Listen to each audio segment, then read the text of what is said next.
அதனாலதான் நம்ம தேர்தல் அறிக்கையிலே கடந்த நாடாளுமன்ற தேர்தல் அறிக்கை சொன்னோம், இப்போ சொல்ல போறோம். அந்த 100 நாள் வேலையை கூட கொஞ்சம் உயர்த்தி 150 நாளாக உயர்த்தலாமா அப்படின்னு யோசனை பண்ணிட்டு இருக்கிறோம். ஆக அதை உயர்த்தி அந்த கூலியை கூட இன்னைக்கு அப்பவே அங்கேயே கொடுப்பதற்கான ஒரு சூழலை நிச்சயமாக உருவாக்கி தருவோம்.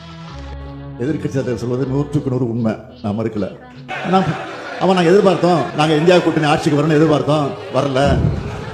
நீங்க வந்து நாங்கள் இந்தியா கூட்டணி ஆட்சிக்கு வரணும்னு எதிர்பார்த்தோம், வரல. இரவோட இரவா அவங்களை போய் கைது செய்யல, கொண்டு போய் ஜெயிலில் அடைக்கல. எங்கள் ஆட்சி இல்லை.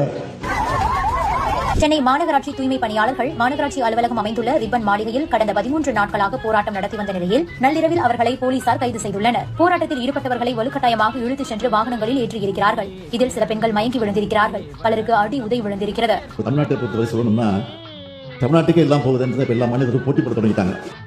தமிழ்நாட்டுக்கே எல்லாம் போகுதுன்றதை இப்ப எல்லா மனிதரும் போட்டி போட தொடங்கிட்டாங்க. அது ஒரு பக்கம். அவர்கள் ஏதாவது கூடுதல் செலவு சொல்லி போவாங்க. தமிழகத்தில் பாக்ஸ்கான் நிறுவனம் 15,000 கோடிக்கு முதலீடு செய்ய இருப்பதாகவும் இதனால் 14,000 வேலைவாய்ப்புகள் உருவாகும் என்றும் மாநில தொழில்துறை அமைச்சர் TRB ராஜா வெளியிட்ட அறிவிப்பை பாக்ஸ்கான் நிறுவனம் திட்டவட்டமாக மறுத்துள்ளதால் பெரும் அதிருப்தி ஏற்பட்டுள்ளது.